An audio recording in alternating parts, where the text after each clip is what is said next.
More of the Zach Gelb Show on Fox Sports 920 The Jersey. All right, welcome back in. 4:18 is the time in the Princeton Orthopedic Associates studios. We're excited for spring fever at Rutgers tomorrow, 11 a.m. with the lacrosse game. You have a concert at 3:30, and then you got the Scarlet White game at 5 o'clock. And how about this? Some Rutgers alum, two players that played in the Super Bowl this past year will be honorary coaches in Mo Sanu and also Duron Harmon of the Super Bowl champion New England Patriots. And the best part about it, besides seeing some good lacrosse and some good football, is it's all free. So it's great to bring the family out to Rutgers University and see the football team and also see the lacrosse team and get a concert in as well. And now joining us is the man that's in his second year as the head football coach of Rutgers University, and that's Chris Ash, who's kind enough to hop on board with us right now. Coach, appreciate a few minutes, and how are you? I'm doing great. How about yourself? Well, I'm doing great. Can't complain on this Friday. Must be an exciting time of the year with spring fever coming up this weekend. Oh, absolutely. Spring is a great time of year, and we just finished up our 14th practice here today. We're ready for the spring game tomorrow, and just tons of activity going on here at High Point Solution Stadium tomorrow. Like you mentioned there at the opening, it's a great afternoon and a great environment, a lot of stuff, and why not come out and see it? Last time we had you on, you talked about how you're not going to promise anything, and you talked about the process and that you guys are going to stick to this process of trying to build a successful football team at Rutgers. How do you feel about the direction of the program as you enter year number 2? Oh, I feel great. I mean, obviously, year 1, 2, and 10 is not what anybody wants. But, again, like you mentioned, I didn't promise anything to anybody other than we're going to work our tails off to become the best that we can be and be better today than we were yesterday and be better tomorrow than we were today. And I feel really good about the progress we've made in year 1, and we're better right now than we were a year ago. Our culture and the environment in our locker room and our complex is outstanding. I really like our team chemistry. And there's some really good things that we're doing, and just anxious to see the progress that we make when we get back on the field in August and September. Talking about progress, at the end of this season, what would you have to do to view this season as a success? Well, again, I'm not talking about wins and losses. I know at the end of the day, this is a business and it's a results-based business, and you want to have more W's than you do L's. But at the end of the year, I want to make sure that we have a competitive football team. And every Saturday we line up, we're giving ourselves a chance to win. I want to see us playing our best football at the end of the season. And if you measured a football team on those two things, we did not get that done last year. We weren't competitive in every game. We were in some, and we had a chance to win them in the fourth quarter, but we didn't get it done. And we weren't playing our best football at the end of the season. So I want to get those two things done. And you know, with that, you need a better leader, and you also need better quarterback play from your quarterback position. How do you get more consistency out of the QB position this year? Well, it all starts with a couple things. One, we got Gio coming back, who played in our last 5 games last year. So we've got a guy with some experience that played. But it's no different than it is for any position. The way we get the most productivity and we get the guys to be their best is we have to get competition created at each spot. Right now, we don't have any competition from this spring at the quarterback position. We have an incoming freshman, Jonathan Lewis, coming in that we're really excited about, that will create competition and challenge for that quarterback spot. And currently right now we are looking at some options for grad transfers at quarterback to do the same thing. And if we create competition at that position, I think that we will get better play, better leadership, and hopefully lead our team to some more victories. With Gio, in terms of on the field, what are some things you really like that he was able to do and that you've seen so far in spring practice? And then what are some things that he needs to continue to improve on? Well, from last year, he really played a good game when we played him against Minnesota, and he got hurt in that game and never really recaptured that play that he had in that game, and it was kind of disappointing. This spring, he's healthy. He's really improved on his fundamentals. He's really improved on his understanding of football, both offensively, our scheme, and defensive identification. But what I think he's probably done the best job of is just his decision-making and protecting the football. When you go back and look at the 5 games that he played, he had a lot of turnovers in that game. Not all of them were his fault, but he was the quarterback, and we had a lot of turnovers. And if we protect the football in 3 or 4 games last year better, we have a chance to win those games. And That's what he's probably done the best job of this spring, is learning how to protect the football and make good decisions with it. I know there's only so much you could gather in spring ball, but last time you were on, you talked about wanting to be a physical team on offense, running the ball a lot at the line of scrimmage, and then getting the ball out to the playmakers on this offense. You have a new offensive coordinator again, very experienced coach in Jerry Kill.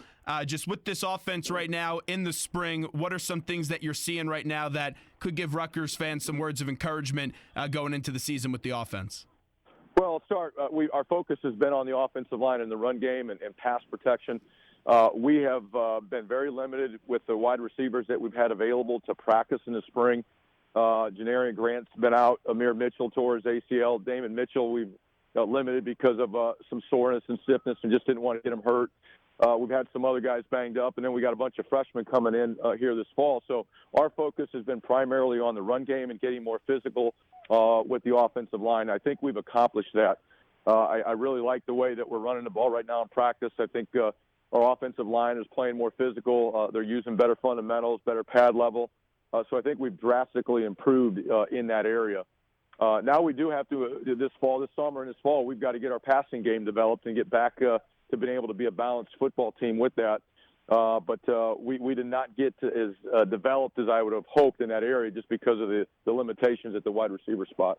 And we know how good Grant could be. We saw how explosive he was last year, and I remember going to those press conferences, and every week there'd be words of praise for him. Where's the confidence level that he could get back to the player that we saw last year in the brief time?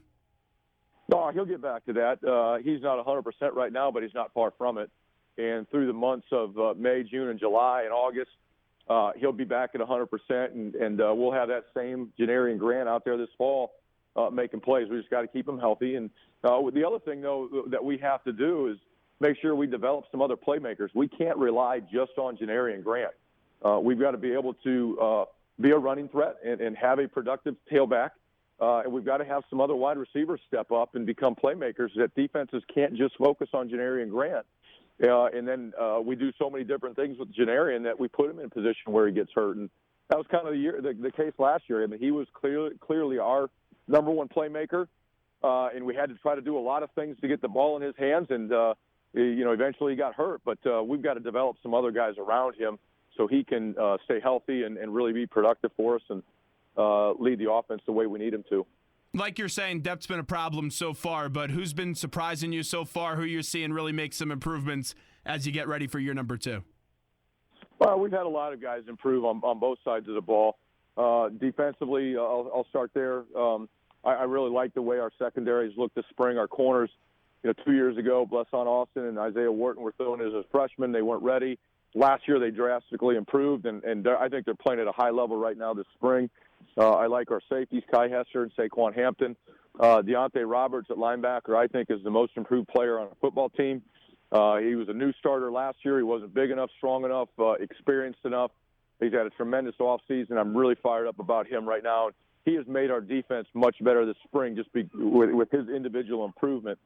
Kamoko Toure, who's the most talented kid on our football team, didn't do anything last year, really. Played very limited at the end of the season on third down. We're trying to make him an every-down player. He's had a tremendous offseason. He's been healthy. He will not play in the spring game. I'm not going to get him hurt. But I expect big things out of him in the fall, and he will have a chance to be a difference maker for us. So those are the guys on the defensive side. Of offensive, I talked about the offensive line. I think our running backs have continued to improve. I think the 3 guys that we used last year will be better this year, and then we got Gus Edwards, a transfer from Miami, coming in. To also add another guy to the stable of running backs, so I'm really excited about that group. But wide receiver, we'll get settled on that when we get back in August. But that was an area that we just didn't have enough guys this spring to develop the pass game like we need to. Wrapping up with Chris Ash, the head coach of Rutgers, who's kind enough to hop on board with us for a few more minutes on the Zach Gelb Show, Fox Sports 920, the Jersey. Coach, how are you different as a coach from your number 1 to now entering your number 2? I don't know if I'm different. I know our team better. That's the biggest difference. I have, if you're talking about me individually, where am I better? Probably in dealing with all the things that come across a head coach's desk. I know how to anticipate them. I know how to handle them. I've learned how to say no more, so I can focus on our players and our staff and our team. instead of getting pulled a million different directions. But the biggest difference right now is just to know our team so much better. We know our strengths and weaknesses. We've been able to adjust some things on offense, defense, and special teams to fit what we've got coming back and what we're going to be able to consistently recruit every year. And that's probably the biggest thing that's different right now. When I ask that question to a lot of coaches when they're second year in on a job, a lot of them talk about how they have to realize how much they have to delegate more. Did delegation come to you easy last year, or do you feel like now that you're going to delegate a little bit more in year number 2? Well, I don't know that delegating was necessarily an issue at all. That really wasn't a problem. The biggest issue was saying no to people. When you're a head coach, and especially a new one, and there's a lot of excitement about change, everybody wants your time. Everyone wants you to come speak. Everyone wants you to go to this event, that event, and it only takes time away from your players and developing your coaching staff. And I had to do a better job of saying no so I can focus on the things that do allow us to have a chance to win on Saturdays. Now, Coach, could we get your reaction to the self-imposed penalties that just came down the other day? I know the things that happened weren't under your watch, but your reaction now since you're the head coach of Rutgers. I'll be honest with you. I don't have a whole lot of a reaction other than, disappointed that, we would have to self-impose sanctions because of events that took place previously. But, that happens in college football, and, we got to deal with them. It is what it is. We got to deal with them, and we will. And it's not going to set us back at all from our dreams, our goals, and what we want to try to accomplish here in the program. We'll keep moving forward and get through it. So, it is what it is, and it had an idea that that's the direction we were going to have to go quite a while ago, and, we'll deal with it and get through it. You said you had an idea. How has the communication been with you and the university about this topic? Well, it's really just been through, us in the athletic department dealing with it, and, they have great conversations. There's been great communication, and I've known, about the investigation, all the steps through it, and our response for all the way through every step of the way. And, it wasn't like I got hit with it just the other day. The athletic director and the compliance department have done a great job of communicating the things that are going on with it, all the way through. So they've done a great job with that and been on top of it. Now, as a head football coach, it's your responsibility to make sure and do your best to run a clean program. How do you ensure that from top to bottom with Chris Ash that you're doing things the right way now? It's the people you hire, and it's constant communication and education and motivation about how we're going to do business in our program. And it's non-negotiable. Those standards have to be laid out up front. It's not just in football. It's not just in my program. It's just in business in general. The leader has to set the course, and you got to be crystal clear with your expectations. The standards, that's not only for players, but that's for coaches. You have to establish a great culture. Everyone talks about culture in the locker room for players, but I talk about culture in our staff room with our coaching staff. There's a certain culture that I expect, a certain standard I expect, and certain behaviors, and abiding by the rules is important, and it's non-negotiable that's the way we're going to do it.